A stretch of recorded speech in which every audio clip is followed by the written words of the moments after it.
Today, we're going to take the pulse of the US economy. But here's the thing. To really get the full story, we can't just look at what's happening within our borders. We've got to understand the global forces that are pulling the strings, and then look at the official game plan for what might come next. So that leads us to the big question, right? Where is this whole thing headed? Are we looking at clear skies ahead, or should we maybe be bracing for a little bit of turbulence? Let's find out. And to get those answers, we're not just guessing. We're going straight to the source. We've dug into two really important reports, one from the U.S. Treasury on global trade and another from the Federal Reserve on the domestic outlook, to see what the people in charge are actually seeing. All right, first up, the global trade puzzle. You know, the U.S. economy doesn't exist in a vacuum. So let's start with all those international forces that are shaping its future right now. I want to start with a number that just kind of sets the stage. In the year ending in December 2024, the U.S. current account deficit, which is basically the gap between what we buy from the world versus what we sell to them, hit $1.1 trillion. Let that sink in. That is a massive, massive imbalance. And listen, this isn't just some abstract number on a spreadsheet.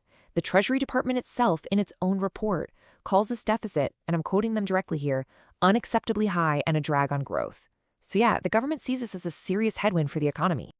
So, if this deficit is such a big problem, how does the government keep tabs on the international policies that might be causing it? Well, one of their main tools is something called the Currency Watch List. So, how does a country land on this list? It's pretty straightforward. They have to check at least two of these three boxes. First, are they selling way more stuff to the US than they're buying from us? Second, do they have a big overall trade surplus with the entire world? And third, the really tricky one, are they actively messing with their own currency to make their exports cheaper? And for 2025, here's the list. We've got 9 major economies, from Europe all the way to Asia, that met at least 2 of those criteria. So you can bet the Treasury is watching these countries very, very closely. But the Treasury report calls out one country in particular, China. It's described as an outlier, not just for hitting the technical triggers, but for what the report calls a lack of transparency around its currency. You combine that opacity with a massive $264 billion trade surplus with the US, and yeah, that keeps them firmly on the watch list. Okay, so that's all the pressure from the outside. With all those global headwinds we just talked about, you might expect a pretty gloomy forecast for the economy here at home, right? But what does the Federal Reserve actually predict? Well, according to the Fed's own projections, the outlook is actually for steady, consistent growth. If you look at the median forecast from Fed officials, they see the economy growing at a pretty solid 2.3% in 2026. Not a crazy boom, but stable. The jobs picture looks pretty bright too. The Fed is projecting the unemployment rate will stay really low, settling in at just 4.4% in 2026. That points to continued strength and a lot of stability in the labor market. And what about prices? The thing we all feel in our wallets? The forecast shows inflation continuing to cool off, with the median projection for 2026 sitting at 2.4%. That's moving steadily down towards the Fed's long-term goal of 2%. So the bottom line is, the official domestic forecast is surprisingly optimistic. But these projections, they aren't just wishful thinking.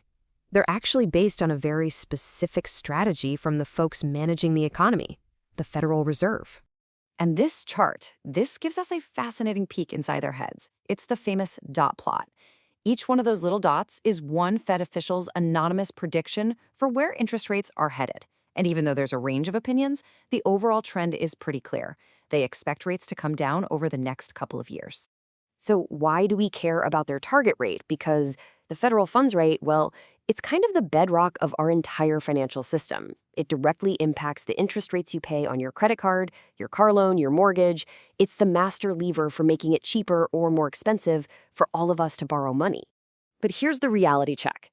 Even the people with the master plan, with all the data in the world, they know that the future is never, ever a sure thing. Now, this is probably one of the most honest charts you'll ever see from a central bank. It's called a fan chart. That solid red line in the middle, that's their best guess for inflation. But that gray cone around it, that's the key. That's the range of what could probably happen. And notice how it gets wider and wider over time. That's the Fed basically admitting, hey, the further out we look, the foggier our crystal ball gets. Which brings us right back to where we started.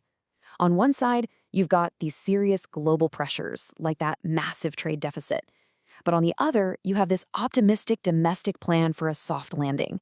So the real question is, which force is going to win out? Are we headed for a smooth touchdown, or should we all be buckling up for some more turbulence?